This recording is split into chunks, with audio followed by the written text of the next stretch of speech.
80 বছরে পুরাতন একটি পুকুর ভরাটের অভিযোগ উঠল বজবজ পৌরসভার 10 নম্বর ওয়ার্ডে। স্থানীয় মানুষের দাবি, রাতের অন্ধকারে সরকারি মাটি ফেলে ভর্তি হচ্ছিল পুকুর।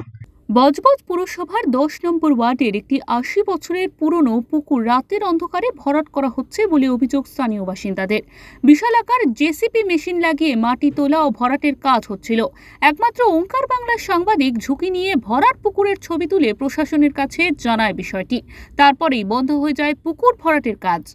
এলাকার মানুষ ভয় প্রকাশ্যে কিছু না বললেও প্রশ্ন উঠছে, কার মদতে রাতের অন্ধকারে ঘনবসতিপূর্ণ এলাকায় পুকুর ভরাটের কারো সাহস পায়। ডায়মন্ড হারবারের সাংসদ অভিষেক বন্দ্যোপাধ্যায় এবং রাজ্যের মুখ্যমন্ত্রী মমতা বন্দ্যোপাধ্যায়ের নির্দেশকে উপেক্ষা করার এমন সাহস কিভাবে পাচ্ছে? এরপরই এলাকার মানুষের দাবি মেনে বাধ্য হয়ে গোপন পরিচয় রেখে তদন্ত শুরু করে ওঙ্কার বাংলার সাংবাদিক। দালাল পরিচয় দিয়ে ফোন করা হয় জমির পাশের একজনকে। ঘটনাচক্রে জানা যায় তিনি জমির মালিকের সম্পর্কে জামাইবাবু রূপক মান্না। শুনুন ফোনে কি বলছেন রূপক বাবু। হ্যালো, রূপক বাবু নমস্কার। নমস্কার, কে বলছেন? বলছিলাম যে আপনার ওই জমিটা কি বিক্রি করে দিলেন? কোনটা বলুন তো? ওই নন্দনপুরে যে এই আপনার এই 10 নম্বর ওয়ার্ডে যেটা ভর্তি হচ্ছে ওটা কি বিক্রি করে দিলেন? ওটা তো আমার নয়।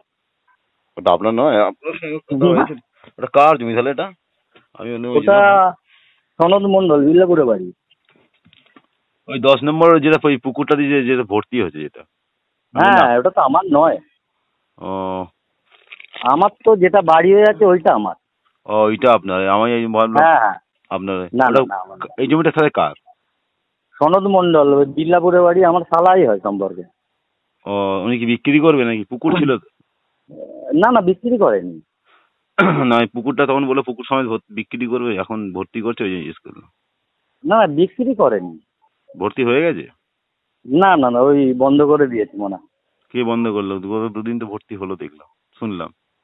হচ্ছিল কিন্তু বন্ধ করে দিয়েছে। আজ অনেকটা থেকেই বন্ধ করে দিয়েছে। খরচা অনেক হলো তো। মাটি ফেললেন না রাবিশ ফেললেন? তা বলতে পারবো না, এসব সালার ব্যাপার, আমি জানি না। ও, এসব ব্যাপারে আমি নেই। মানে বিক্রি হবে না তাই তো?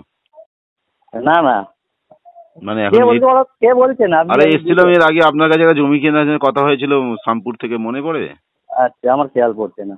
তো আপনি বললেন তখন এই পুকুরটা ছিল, আমি মানে পুকুরটা বিক্রি করবেন? আপনি না না, এটা তো আপনাদের বহু পুরাতন পুকুর না? বহু বছরের আগেকার মাল। আচ্ছা আচ্ছা, দলিলে পুকুর উল্লেখ মানে না, পুকুর কি সে বাবাদের আমলে মনে ছিল, মনে বাপ ঠাকুরদার আমলে? এটাও হ্যাঁ ওই রকম, আমারও জন্মের আগে। ও, তখনকার লোকের কাছে পয়সা সব ছিল, যেখানে ইচ্ছা পুকুর খুলে নিচ্ছে। তো তো পুরোটাই কি শালা রাখবে না কিছু বেচবে? সালা তো পুরো নেই তো, ও, আরো দুটো পার্টির আছে। ও, ওরা কি বিক্রি করবে? তা বলতে পারবো না। তো যদি বিক্রি টিক্রি হয় একটু স্যার খবর দেবেন, তাহলে ফোন করবো আপনাকে। সেটা বলতে পারবো না। আপনি মানে আপনি কোথেকে খবর পেয়েছেন জানি না, আমার কাছে এসেছিলেন কবে আমি জানি না, কিন্তু আমি এসব ব্যাপারে খুব একটা থাকি না। রিটায়ার আরে হয়ে আপনি গেছি। তো সরকারি লোক, আপনি কম তেল আমি কোম্পানির ওই লোক। তো রিটায়ার হয়ে গেছি, এখন রিটায়ার নিয়ে ব্যস্ত। ও, আচ্ছা আচ্ছা, না আপনার তো বাড়ি আছে ওখানে, আপনি বললেন, ভুলে গেছি। হ্যাঁ, না, পুকুরটা আপনাদের কিন্তু তিনটে বাড়ির লোকের মানে ভালো করে ব্যবহার করলে কাজ হতো অবশ্য। ওটা সুন্দর করে ব্যবহার করলেও চলতো। ঠিক আছে, আমি বৃষ্টির মধ্যে দাঁড়িয়ে আছি। আচ্ছা আচ্ছা দাদা, ঠিক আছে। হ্যাঁ হ্যাঁ। নগর উন্নয়ন মন্ত্রী ফিরহাদ হাকিম একাধিকবার বলছেন, পুকুর ভর্তি করা বা জলাশয় ভর্তি করা এটা একটা ক্রাইম, কিন্তু তাতে কি হয়েছে? আইন আছে তো আইনের ফাঁক আছে।